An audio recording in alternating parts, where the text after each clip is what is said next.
Hello and welcome to another podcast of Father and Joe. I'm Joe Rocky here with Father Boniface Hicks. And Father, I was at Mass and you're praying for your intentions and you're praying for those around you. And it kind of, I don't know if occurred to me or experienced is the right way to say, but inherently by doing all of these podcasts, I feel like I've become a little bit more focused on elements of the faith, just kind of by default. And I was there, praying for intentions, following the Mass. And many podcasts ago, you gave us a beautiful post Eucharist prayer, which was phenomenal. And I do that every time now. But when it came time to praying for intentions, I don't really have any immediate fires burning around me right now. And I felt like I was drawing a blank.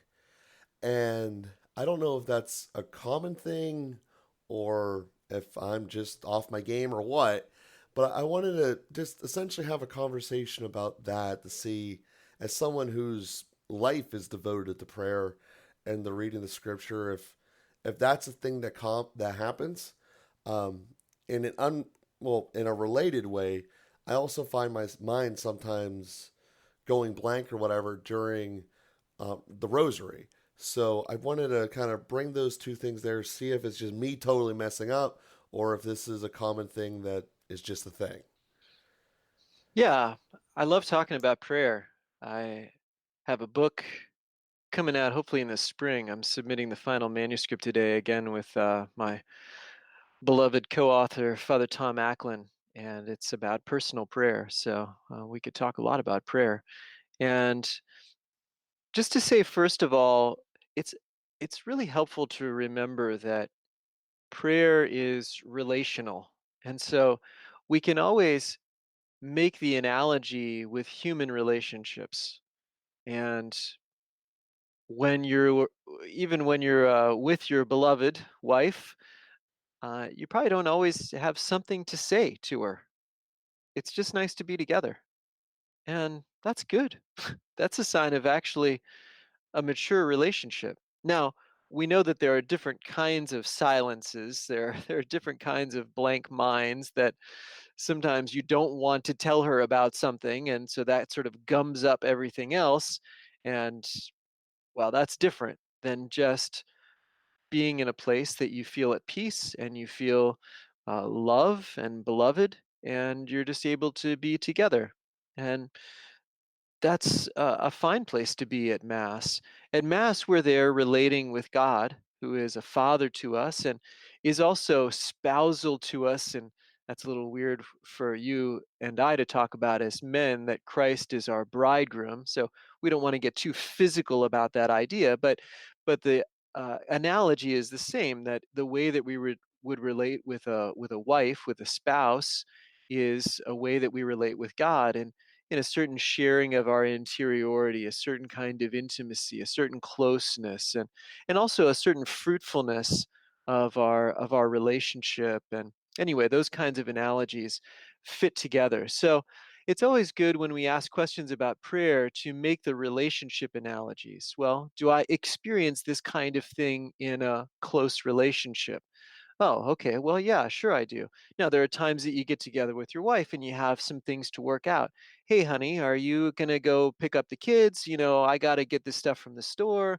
We need to prepare this thing for the weekend. Are you going to be able to, send out that email about whatever? Sure, we have business items sometimes, and we're going to have that with God too. Lord, I've got these things going on in my life. I need your help with this. My aunt is sick, and my grandmother needs some special care. And so we have some business items with God. If a relationship were only business items, well, that would be a business relationship, and that's not the kind of relationship you want to have with your wife, and it's not the kind of relationship that we want to have with God. There's a place for business, but it can't be the dominant note of our relationships. So having just times of silence, just being together is a beautiful thing. Is a beautiful way to relate with God. Uh, I also like to think of it this way, and we're recording this on the feast of Saint Therese, so I'm very happy to mention her on her feast day October 1st now in our current calendar, liturgical calendar. Saint Therese had this little struggle. I think I've probably mentioned this in a previous podcast, but it is worth repeating. It's such a wonderful insight. And it's a question that so many people have about intercessory prayer, this idea of praying for others or praying for certain things. And it's like, well, how do I have to mention them by name? Do I have to say a certain kind of prayer? Do I have to, like, how do we do this the right way or the best way? Or, and again, the relational analogy is still useful. Well, how do you talk about business items with your wife in the best way? Well, there isn't a best way. It's like talk about the thing, just whatever you need to kind of bring it to your heart and express it is really good.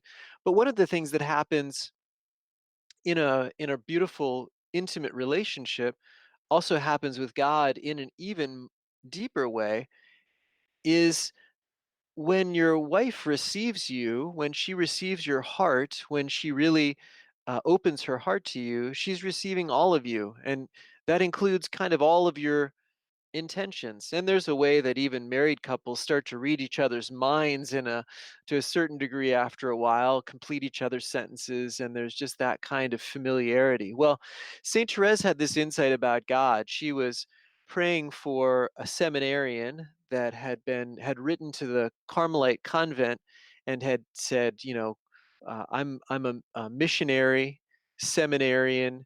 I would love the prayers of a Carmelite nun, and the prioress who received all of the mail gave that to Sister Therese and said, I would like you to take a special care for this seminarian, to pray for him and offer your, sacrifices and things for him, which St. Therese is very happy to do. And they had a little correspondence as well, which is a real treasure since the seminarian kept all of his letters from Sister Therese. Smart guy. And so we still have those today and can get a little window into that correspondence, which is beautiful. I forget which seminarian is which. She got a second seminarian, which is the part of my story that I'm driving to. But there's a collection of those letters in a book called Maurice and Therese.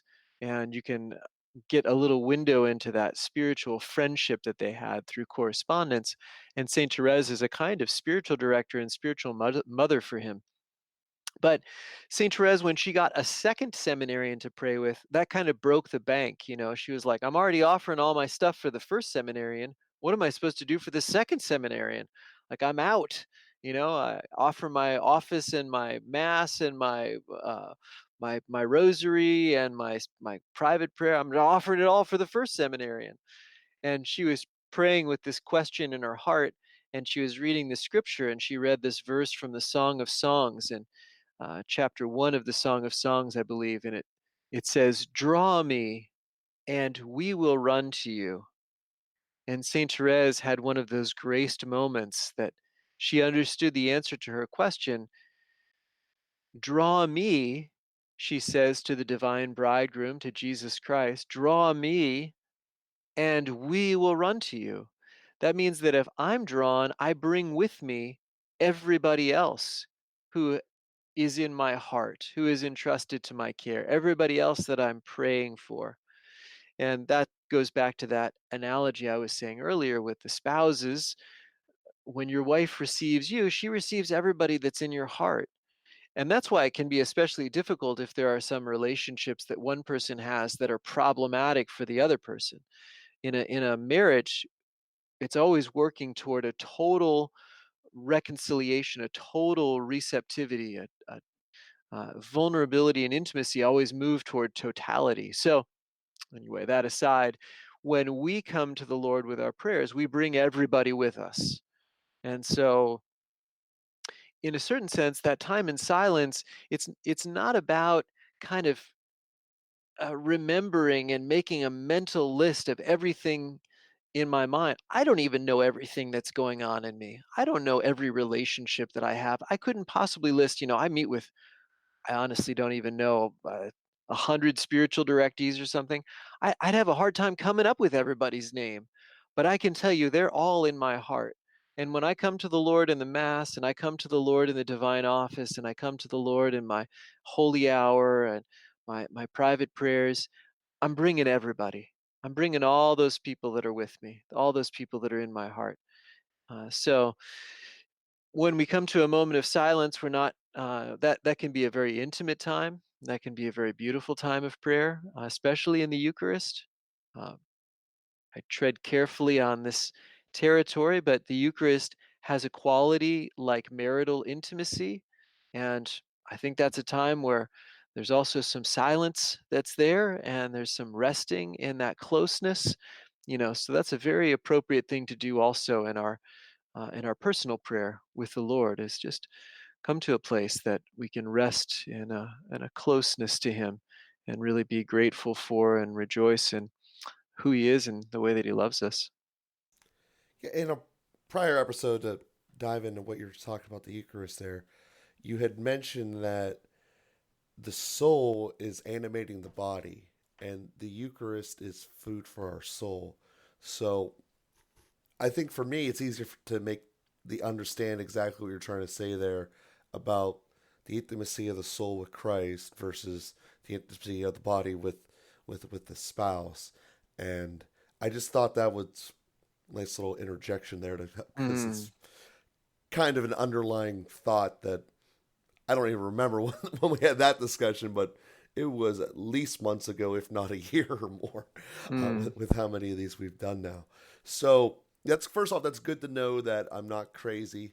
That this is kind of, as you mentioned or at least alluded to in there, kind of a maturity and growing towards Christ. And overall, you know, painting society with a broad brush, we're losing that treadmill overall. We're just seem becoming less and less mature as people. And I'd like to kind of, and that's since everything is relationally based, and in a sense, maturity can be measured through relationships that you have with other people. I'd like to spend a couple minutes here talking about how through prayer we can develop a more mature relationship with God that not only will help us with a relationship with Him, but inevitably our relationship with everyone else around us. That's right. Yeah, we relate to everybody through God. He is relationship himself and he makes every relationship possible. So every relationship teaches us a little bit about God. Now, a marital relationship is a particularly important one, a particularly deep one, a particularly all-encompassing one. It kind of takes in essentially all of our humanity in a marital relationship. A parental relationship is similar, not anyway. And the two together, parent and spouse, are really very rich in their combination. But all of that gets brought into our relationship with God. The way that we relate to our spouse affects the way that we relate to God. The way that we relate to children affects the way that we relate to God. The way we relate as children to our parents affects the way we relate with God, and vice versa. As we are able to relate with God with more of our heart, mind, soul, and strength, as we're able to love Him more, trust Him more, bring more of our life out in front of Him, and expose our hearts to Him, be vulnerable with Him, then that overflows into every other relationship. The same peace, the same self understanding, the same capacity for self-giving, the same engagement of the heart, the same all of that that we are able to open up to God, that just flows naturally into every other relationship. And so, um, yeah, the our prayer really has a concrete effect on our lives, and our lives have a real concrete effect on our prayer. There's always that synergy, always that energy that moves back and forth between those two things. Perfect. And with that being said, as the foundation, how this might be a question I just don't know the answer to. Period. How do we do it to become a deeper and a more mature way through Christ?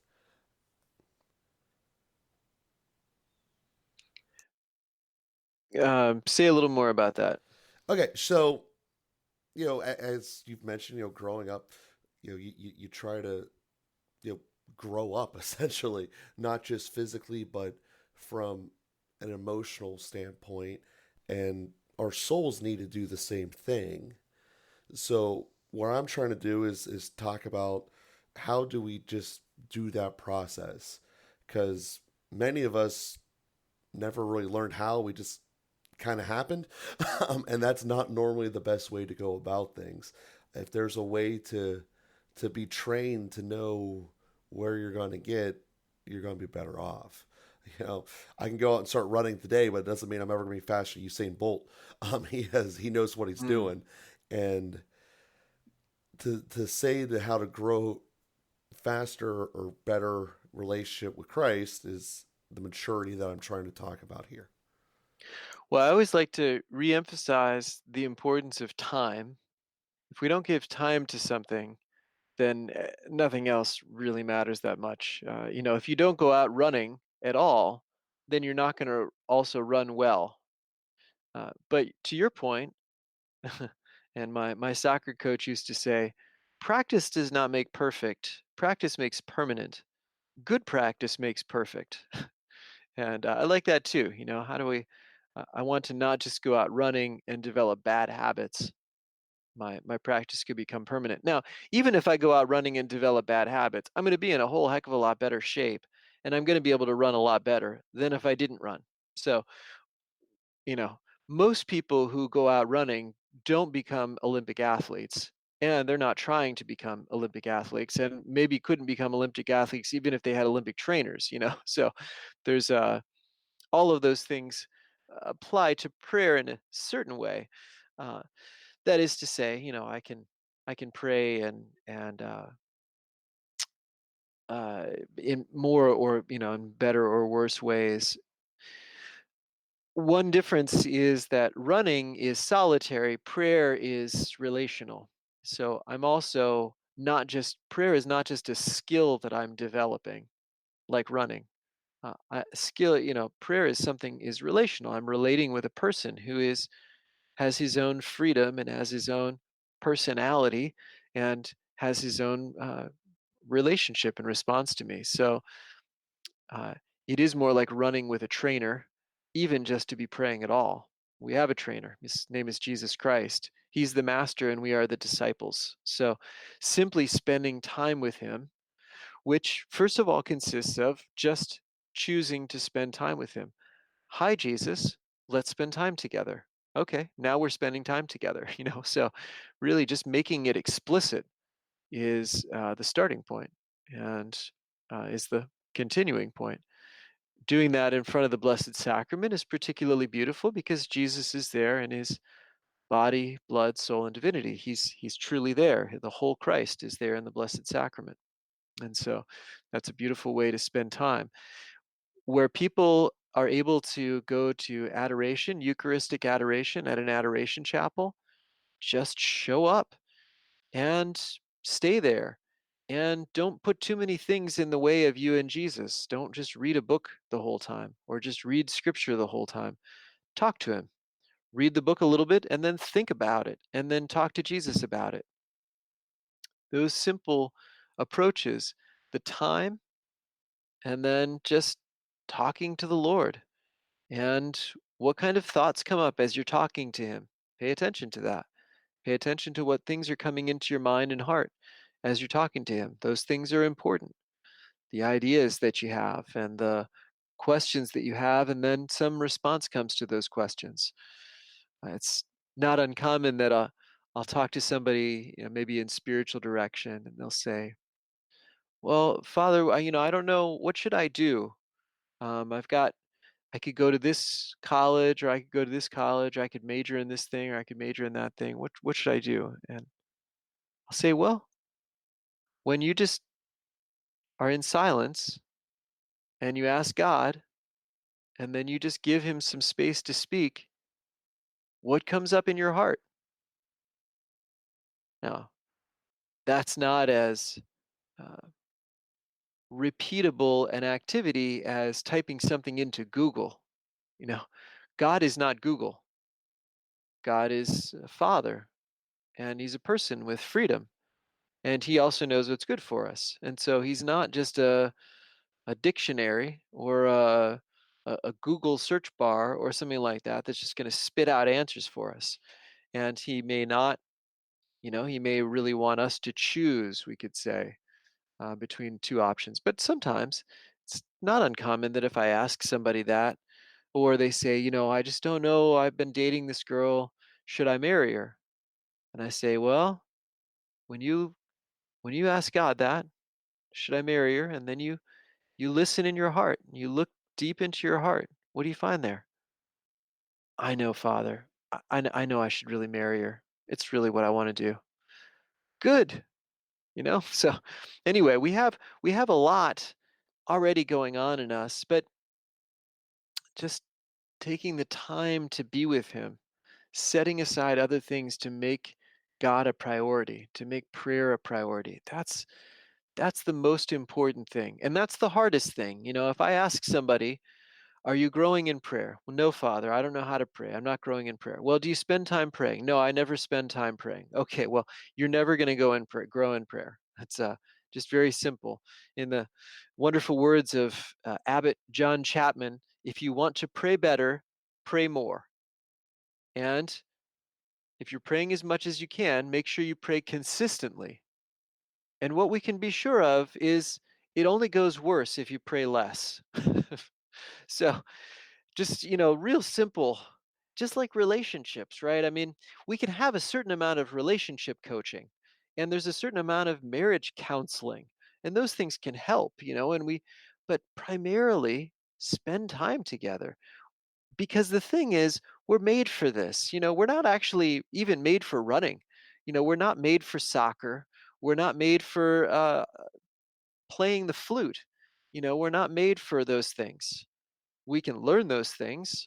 They're not in contradiction to us, but we're actually made for relationship. Before we even had an identity, we were already in relationship with God. And before we even knew our name, we were in relationship with our mother. You know, so we're made for relationship. We that's what we do as human beings. We do relationship. And so just spending time, just investing in that relationship with God will teach us so much, really teaches us what we need to know.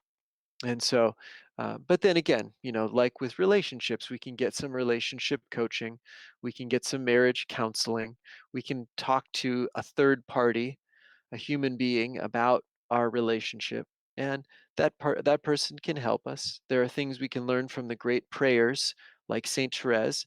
She was a master, and she can teach us some things. So uh, I spend a lot of time, and it's part of my vocation, and so God wants me not only to know how to pray, He wants me to know how to teach others to pray, and so I have a few things to say about that too, I think, and that's why Father Tom Acklin and I wrote a book on prayer that should be coming out, and I hope in the spring of 2020. So, we can talk more about that. But I just can't emphasize enough. Take the time. We have to take the time. It doesn't matter all the techniques we learn if we're not actually taking time to grow in relationship. I know from myself that you'd mentioned in there sitting and taking the time. There's two thoughts that I had from that. Is first off is I've seen firsthand those types of answers and ideas flourish within myself. So that's not a made up thing. And the second thing is, as people, for one reason or another, we all have this desire for consistency. Even if it's not exactly a great consistency, just a continual schedule. And once you habitually get your schedule set, um, with whatever it may be, just whenever you're driving around doing a decade of the rosary, or at the 8 o'clock hour doing some prayer, or whatever it is, once it becomes a system, it becomes a lot better and a lot easier to do, to the point where you'll start doing it not even realizing why you're doing it. And it'll just become one of those embedded things in your life that really gives you great results. So that was the thought that I had coming from there. I definitely thank you for today's episode, Father, and we will be with you again here next week. We thank everyone for helping us to grow. Every time I look at the numbers, they're higher than they were the week before, and that's only because you guys are telling other people around you. So we thank you for doing that, and we'll be with you again next week.